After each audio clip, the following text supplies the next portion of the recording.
দেশ রক্ষার শপথ। বাঙালি সৈনিক রাষ্ট্রপতি পুরস্কার পেলেন। রাষ্ট্রপতি দ্রৌপদী মুর্মু তাকে বিশেষ সম্মানে সম্মানিত করেছেন। উত্তর চব্বিশ পরগনার বসিরহাট মহকুমার বসিরহাট পুরসভার 18 নম্বর ওয়ার্ডের দাসপাড়ার বাসিন্দা তপন কুমার ঘোষ। বাবা সন্তোষ ঘোষ ছোট্ট এক কাঠের দোকান ছিল তার।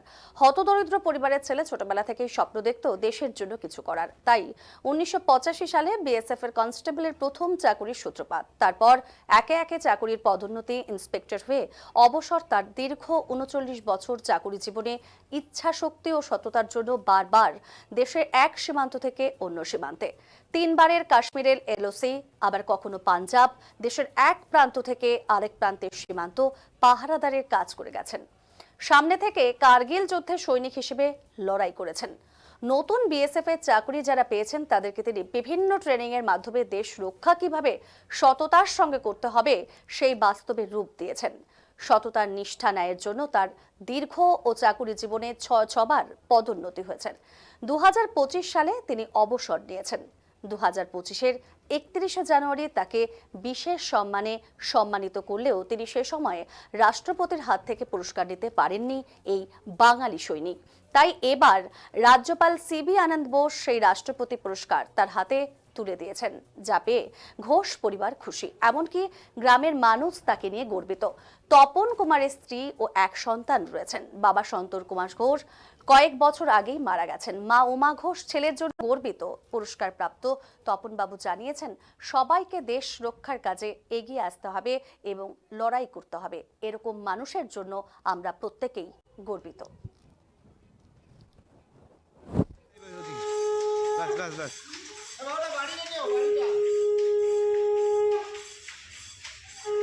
ঠিক আছে আবার বাস ঢোকেন, ঘরে ঢুকে যান।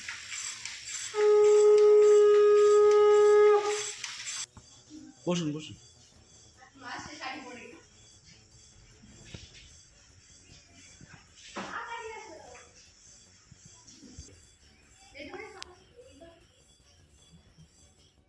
আমি 8 ফেব্রুয়ারি 1985 সালে বিএসএফ কনস্টেবল র্যাঙ্কে জয়েন করেছি। তারপরে আমি বিএসএফে লেন্স নায়ক হয়েছি, নায়ক হয়েছি, হেড কনস্টেবল হয়েছি, ইএসআই হয়েছি, এসআই হয়েছি। আর ইন্সপেক্টর হওয়ার পরে আমি 31 জানুয়ারি 2025-এ রিটায়ারমেন্ট হয়েছি। আমি বিএসএফ ট্রেনিং সেন্টার হাজারীবাগে ট্রেনিং করেছি। ট্রেনিং করার পরে আমি কাশ্মীরে ডিউটি করেছি। কাশ্মীর ডিউটি করার পরে আমি পাঞ্জাবে, যখন মিলিটেন্সি পিরিয়ড ছিল তখন পাঞ্জাবে ডিউটি করেছি। তারপরে পাঞ্জাবের পরে আমি রাজস্থান ডিউটি করেছি, আবার পাঞ্জাব করেছি, আবার 3বার আমি কাশ্মীরকে ডিউটি করেছি। কাশ্মীরে এলওসিতে ডিউটি করে এসেছি। তারপরে আমি 3বার এসটিসিতে নতুন যারা রিক্রুট হয়েছে, যারা ট্রেনিং করতে হয়েছে তাদের ট্রেনিং দিয়েছি। আপনার চাকরি জীবন কত বছর হলো? আমার চাকরি জীবন 39 বছর 11 মাস 21 দিন। রাষ্ট্রপতি পুরস্কার আপনি কার মাধ্যমে পেলেন? রাষ্ট্রপতি পুরস্কার আমি বিএসএফে সারান্য কাজ করেছি। আমাকে যে সমস্ত দায়িত্ব দেওয়া গিয়েছে সেগুলো আমি ঠিকভাবে নির্বাহ করেছি। তাছাড়া আমার চাকরি জীবনে না কোনো ব্যাড এন্ট্রি আছে, অনেক গুড এন্ট্রি আছে। হ্যাঁ, আর আমার কার্য এবং আমি কুশলতা দেখতে হয়ে আমাকে রাষ্ট্রপতি পুরস্কার দিয়েছে। রাষ্ট্রপতি পুরস্কার 2024-এ 15 আগস্টে আমার নাম ডিক্লেয়ার হয়েছিল, কিন্তু তখন আমি দিতে পারিনি। এখন আমার রিটায়ারমেন্ট হওয়ার পরে এই 30 তারিখে কালকে আমাকে এখানে কলকাতার রাজ্যপাল শ্রী সিবি আনন্দ বোস প্রদান করেছেন। এই পুরস্কারটি আপনার কেমন লাগছে? পুরস্কার পেয়ে আমি খুব খুশি হয়েছি।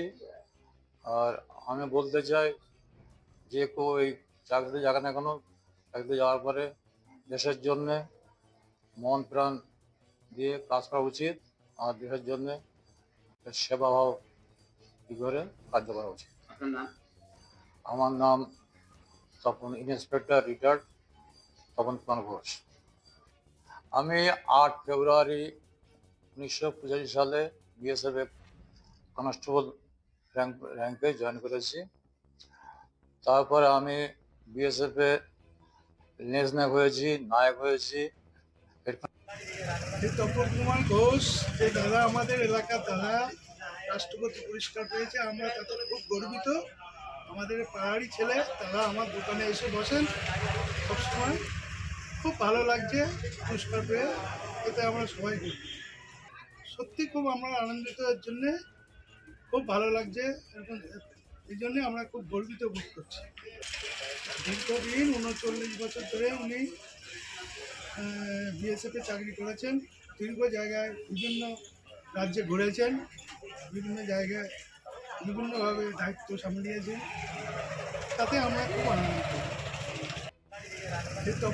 আমার অনুভূতি তো খুব আনন্দে, তার কারণ রাষ্ট্রপতি পুরস্কার ভারতবর্ষের রাষ্ট্রপতি ঠিক করে থাকেন। সবাইকে এই পুরস্কার পাওয়ার সৌভাগ্য হয় না, কিন্তু আমার দাদা 1985-এ একজন কনস্টেবলে ভর্তি হয়ে দেশের বীর সৈনিক, ভারতবর্ষের পাঞ্জাব, রাজস্থান, কাশ্মীর, বাংলাদেশ, যেসব বর্ডার, যেসব জায়গায় এমার্জেন্সি পিরিয়ড যেখানে যে হয়েছে সব জায়গায় অ্যাটেন্ড করেছেন, পুরো ডিফেন্স সিস্টেমটাকে ভালোভাবে পরিচালনা করেছেন। আমরা খুব গর্বিত। উনি 6টা প্রমোশন নিয়েছেন, 6টা প্রমোশন নিয়েছেন, এবং উনি ইন্সপেক্টর পদে গত বছর রিটায়ার করেছেন। তার এই ভালো কাজের জন্য আমাদের ভারতবর্ষের রাষ্ট্রপতি তাকে রাষ্ট্রপতি পুরস্কারে মনোনীত করেছেন। যেহেতু এই পুরস্কারটা 2024-এ এসেছিল, কোনো কারণবশত উনি নিতে পারেননি, যার জন্য এবার প্রধান ডিপার্টমেন্ট থেকে ওনাকে আমন্ত্রণ জানানো হয় এবং এই রাষ্ট্রপতি পুরস্কারটা তুলে দেন ওনার হাতে কলকাতাতে একটা অনুষ্ঠানে আমাদের পশ্চিমবাংলার রাজ্যপাল মাননীয় সিবি আনন্দ বোস।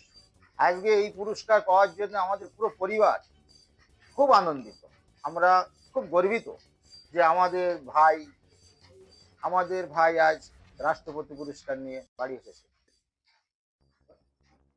দুস্থ পরিবার থেকে পেয়েছি। আমাদের আর্থিক অবস্থা তো আগে ভালো ছিল না, যাই হোক চাকরি বাকরি করে উনি জীবনে দাঁড়িয়েছেন, আমাদের মানুষ করেছেন, আমরা একসাথে আছি, আমরা খুব আনন্দিত। আমাদের বড় ভাইকে নিয়ে আমরা খুব গর্ববোধ করি যে উনি একজন ভালো বীর সৈনিক, অনেস্ট অফিসার, যার জন্য আজকে ভারতীয় মাননীয় রাষ্ট্রপতি ওনাকে রাষ্ট্রপতি পদে নির্বাচিত করেছে। আমার নাম, আমি পবিত্র কুমার ঘোষ, আমারই দাদা উনি। আমার অনুভূতি তো খুব